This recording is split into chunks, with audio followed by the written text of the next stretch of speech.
The 2023 Philadelphia Eagles will be a stark contrast to the 2022 Philadelphia Eagles. I mean, yeah, some things change and some things didn't. But one thing that is constant is change. It's inevitable. What's up? It's your boy Cintron. Come back into another analysis / news video, and I kid you not, that's my real name. So we're going to delve into some Eagles news later, but first, let's look at 10 reasons the Eagles will look totally different next season. So let's click out of these, and click out of that, and click out of this, and get to the article. Yeah, we made the Super Bowl, but yeah, came up short. All right, so let's get to reason number one. Someone new will be calling the plays. So we're talking specifically on offense. Shane Steichen, the offensive coordinator last season, departed to take the head coaching job in Indianapolis. He's now the Colts head coach.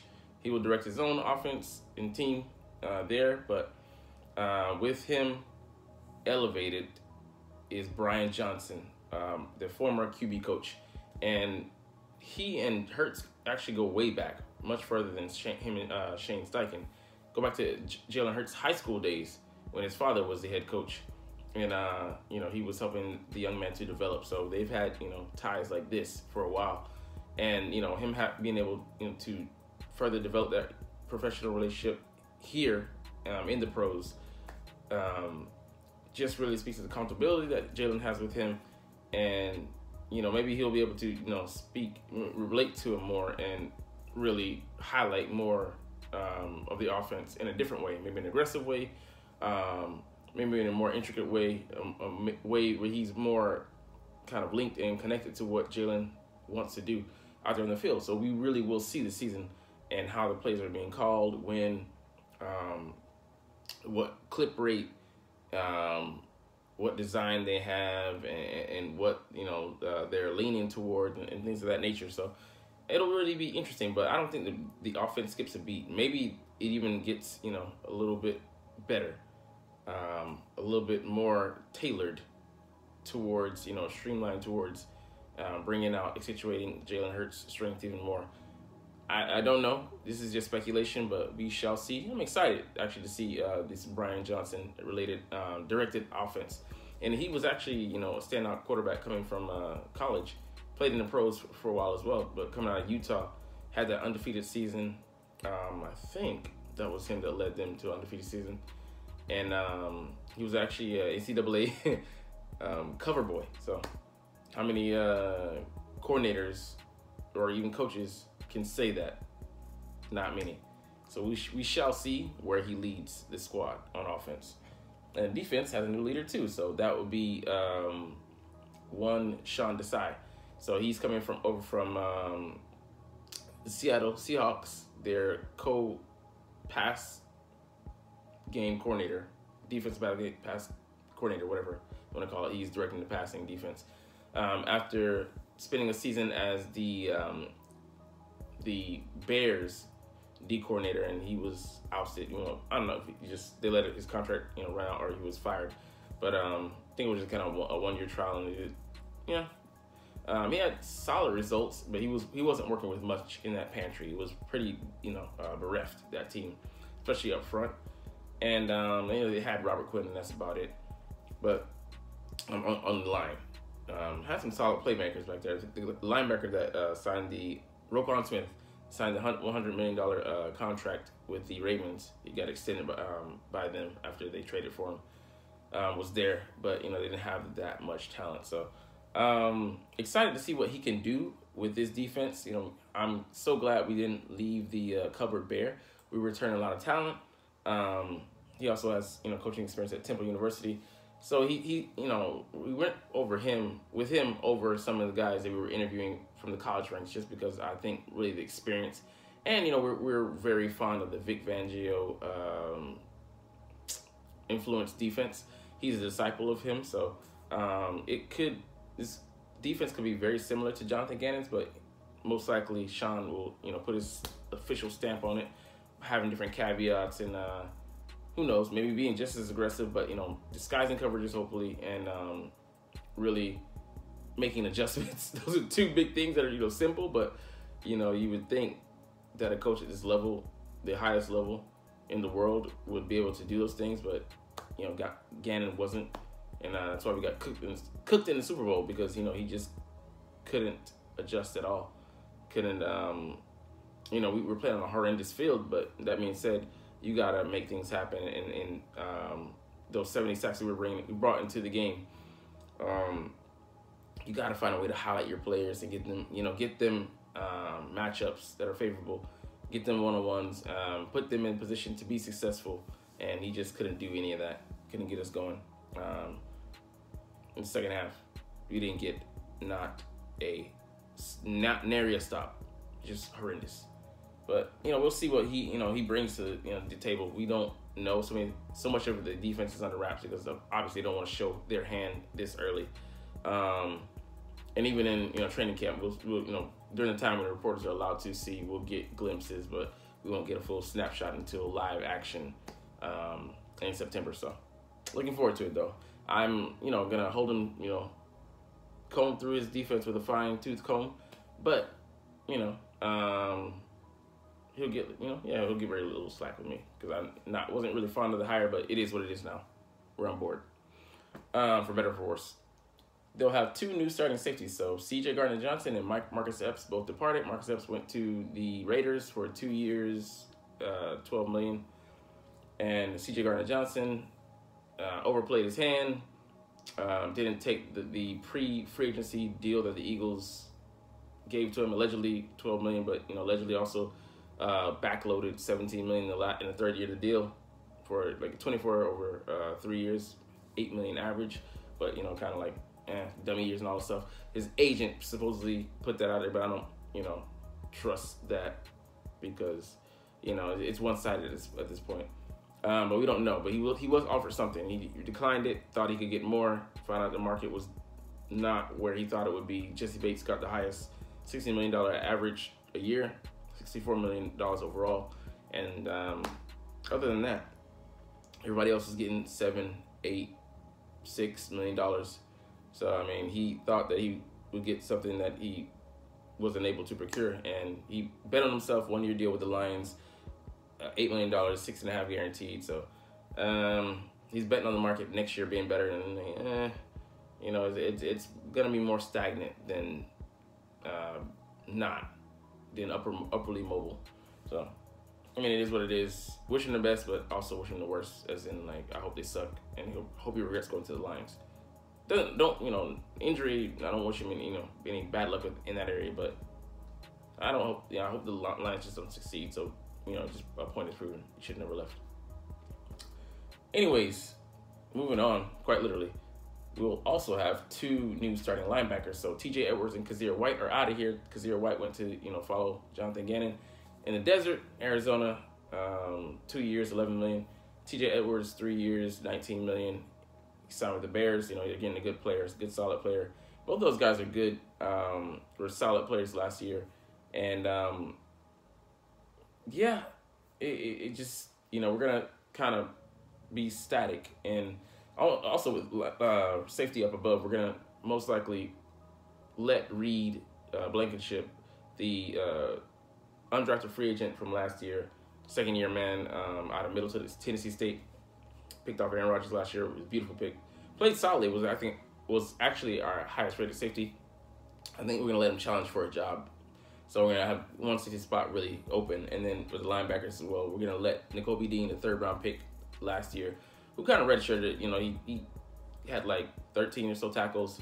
Took down Derrick Henry with a amazing, impressive one-handed tackle in the Titans game. And the replacement when Kazir White went out with that ankle injury, but he came back in and he flashed though. So we'll see. Whether he plays, I don't know if it's going to be Sam or Will. I'm going to elevate him this year and see if he can be the captain of that defense instead of T.J. Edwards. But we also signed Nicholas Morrow. So I don't know which one of those guys is going to play the Sam and Will, or the Mike and Will. But it's we have less firepower than last year, but we're not looking for our linebackers to be all-stars, and that's, look at the track record, what we pay them, and, the way we draft them, and we don't really fight that much to retain. So yeah, it'll be, it is what it is. We could bring in someone like a guy I didn't mention yesterday in my video, Bobby Wagner. He wasn't in the thumbnail though, but probably most likely he's too pricey, and it'll be a 1-year deal because he's 33 years old. Had an All-Pro season last year, but you won't bank on him sustaining his success over the next couple of years. He's gonna have a quick downturn somewhere in the near future. A true running back by committee, so, yeah, because we brought in Rashad Penny, the former first round running back, first round pick from the Seattle Seahawks, has failed to stay healthy, play 17 or 16 games since being a first round pick 5 years ago. But 1-year deal, $1.35 million, very palatable for us. I script that word. But okay, really be counting on it. He is 5'11", 220, solid guy, 4.46 speed, but in a high yards per carry average, averaging like 5.5, but 7 in 2021 and then 6 in 2022 before he got hurt. If he can stay healthy, he'll produce like an all-star in this offense. And Boston Scott, is a number 3 man, number 2, number 3, interchangeable with Kenny Gainwell, who came on in the playoffs, had that 100-yard game on like 11 carries. I mean, just beasting out there. But it's a solid stable, but no really true lead back. I mean, you could say Rashad Penny will be that guy, but can he be counted on? That is yet to be proven. And new starter on the O-line. So, returning everybody else, left tackle, right tackle Lane Johnson, left tackle Jordan Mailata, left guard Landon Dickerson, who was in that lineup a couple games, but very solid play. Pro Bowler, I think. At right guard, we're letting Isaac Seumalo go out to greener pastures. He signed a 3-year, $24 million deal with the Pittsburgh Steelers, so he's in the Keystone State still, but up the road. And Jason Kelce, man, that's the glue to the line right there. He's returning for another year. I mean, it's pricey, but we need him. That makes all the difference in the world. Have utmost confidence in him making line calls and adjustments and sliding a line and protections and taking care of Jalen back there. But his heir apparent is going to not redshirt another year. Cam Jurgens, the 2nd-round pick out of Nebraska, who moves eerily similar to Jason Kelce. Number 51 will slot in at right guard. And it'll be a nice year for him to just get on the field, get some reps, be very solid player there. And all we need him to be is solid, because the surrounding pieces are amazing, awesome. Lane played on a torn abductor last year, and you couldn't even tell the difference. He was just lights fucking out. I mean, for the umpteenth year in a row, future Hall of Famer there. So I mean, yeah, that line, we're in good hands. Jalen is in good hands. Those running backs are going to be in good hands, having open space to just run through. So I'd really like to see Rashad Penny be explosive and use that wonderful line in front of him. Less potent pass rush. I mean, yeah, we lost Javon Hargrave. We lost some of those backup guys, Ndamukong Suh and Linval Joseph. And yeah, I mean, it was just inevitable that even if everybody stayed, we weren't going to repeat 70 sacks. That year was an outlier, amazing outlier, but an outlier nonetheless. And the other 2 guys that we brought back, Brandon Graham, $6 million deal, and Fletcher Cox, $10 million. They're older, a year older, and then just, they weren't really worse for the wear. Brandon Graham had a career year with 11 sacks, but I mean, Fletcher Cox, he regressed last year. And, as he continues to get up in age, he's going to continue to regress. He had 7 sacks, but, that was more a product of the guys around him and them giving him one-on-ones. And even then, he didn't flash like the player he was in years prior. So we're not getting a Pro Bowler back. We're getting a solid guy there in the middle of the line, but one on the decline. So you don't want to keep betting on these guys. I think this is the last year for both of these guys in this defense. And hopefully we can get them each another ring. Get a matching set. But Jordan Davis, he's, under a lot of pressure to produce. he's not going to be counted on as a pass rush guy, even though he ran a 4.78 coming out of the combine. But, you know, we're going as a run stuffer. Who are we going to get as another D tackle coming in, whether it be free agency? I believe it's going to be the draft.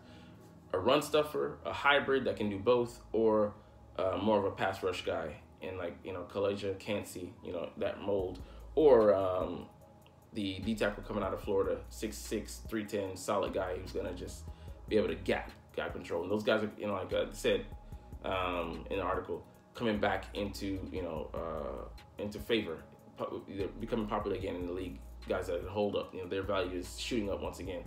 The league is cyclical, and we're experiencing that cycle right now. All right, the schedule will be tougher. Yeah, we had one of the easiest schedules. We didn't have the easiest schedule. We had one of the easiest schedules last year. And, I mean, for me, this just doesn't matter, especially if we go one strategy. Acknowledge that, okay, we're going to have pieces that we need to replace on defense. Cool. But take the pressure off the defense by creating a juggernaut on offense, drafting a top-notch running back, bringing in a top-notch running back, drafting a slot receiver, should challenge, at the very least, challenge Quays, but could be, you know, a starter there. I mean, they on the field so much that you might as well, you know, label them a starter, and maybe a backup tight end that could be a dual threat as well as Dallas. You know, so when we do use two tight end sets, they're not able to key in on one of those guys. I mean, if we could get Darnell Washington, I don't think we're in position to, because we just have other places we're gonna go. But man, that would be a perfect pick. Just another monster there. That would add those three pieces, and offense is fucking unstoppable. We were already, you know, pretty hard to beat last year, and slow down and stop. But think about that. So it just wouldn't matter. You know, we just have shootouts every single game. The offense shows up, and the defense just has to be competent, and that's it. I think it's just, you know, that's a very sustainable, winnable formula. But we'll see how they try to address our needs. All right, injury luck will probably change it. Yeah, we started 21 of 22 starters, and like one that replaced Derek Barnett, the loser, who I don't care about, who's still under contract, thus, ugh. But yeah, 22 out of 22 starters from the first game to, you know, into the Super Bowl. That just doesn't happen. So that, you know, on the balance of probabilities, we got, you know, this plus. We were this much plus in the injury category. So it's gonna either go like this or kind of just be a little bit, you know, be worse. You're not banking on that happening. You know, I mean, luck is a part of the game. When preparation and an opportunity meet together, yeah, our training staff is top notch. But, you know, you can't count on that happening. And then, like you said, here, older players on the roster, the older people get, the less they're able to bounce back from injuries and nicks and cuts and then, you know, minor injuries affect them longer and deeper and harder. Pause.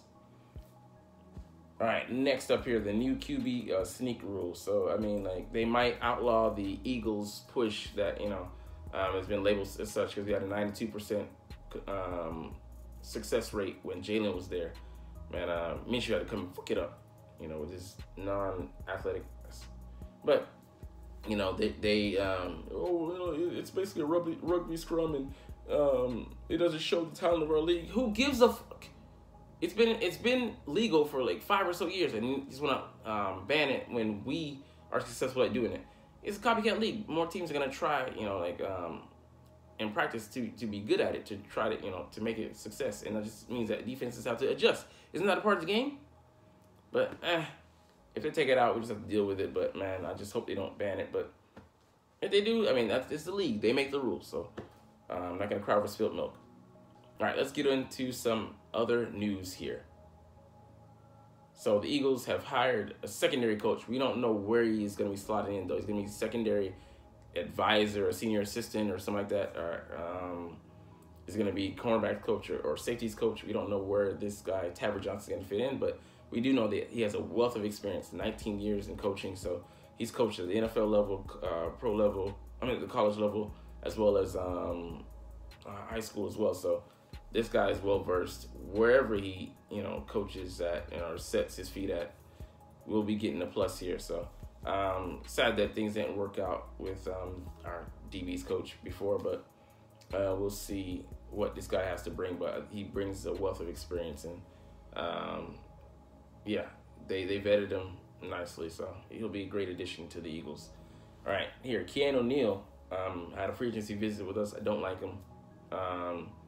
Hard hitter, but not really an impact player. Like he's another. We loved safety that have that become linebackers. Bringing that speed element, but he doesn't have hands. Like a lot of safeties don't have hands, but you want the guy at least to be able to bring that if he's a convert.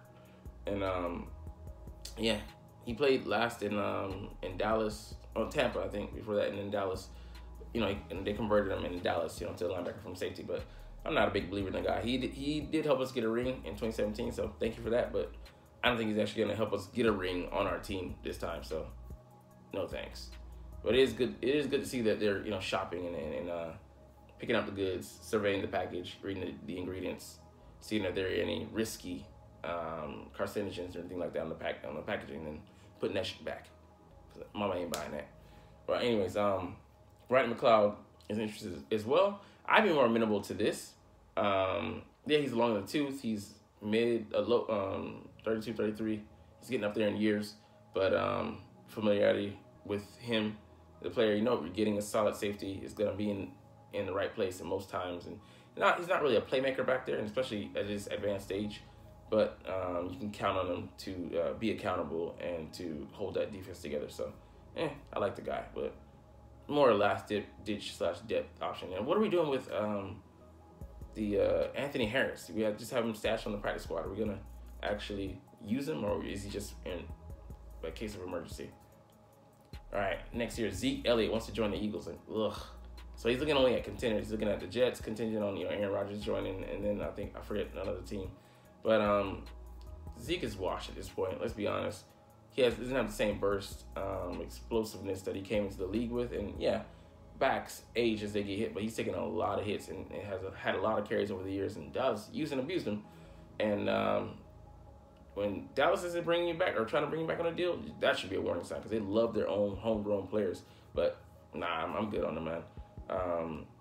I don't believe that he brings much other than being a sledgehammer, and we got 3 backs that I would put in front of him. And 4 backs, including Trey Sermon, who's not even going to get playing time. So if I would put you at number 5, you just have no use, no value. Sorry to say. And it's not even personal, even because he's a Cowboy, but because he's a Cowboy, I've seen a picture of somebody Photoshop 21 on top of, and then midnight green, just yuck. All right, the last thing we're going to look at today, Devin White, potential trade target for the Eagles. There is a caveat here, though, but he's on his 5th-year option, and probably 10 or so million, or 6, 7, 8 at the very least, and that's just a big number for a linebacker. And then we have to sign him to a contract next year, and he's gonna get a lot of money. People saying upwards of around the $20 million mark, which is groundbreaking for a linebacker. But we're not looking to pay that, and just a 1-year rental for that price, and we have to pay draft capital, just not worth it, man.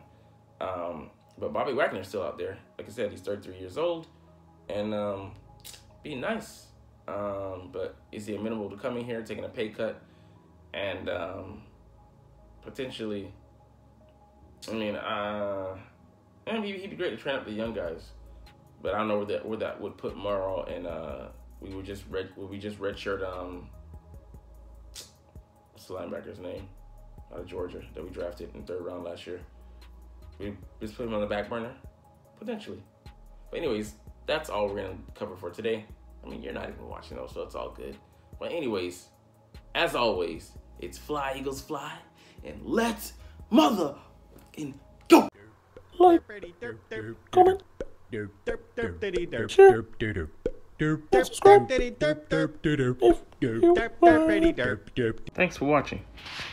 Check me out at Cintron Anime, Cintron Life, or Cintron Laughs, or other social media.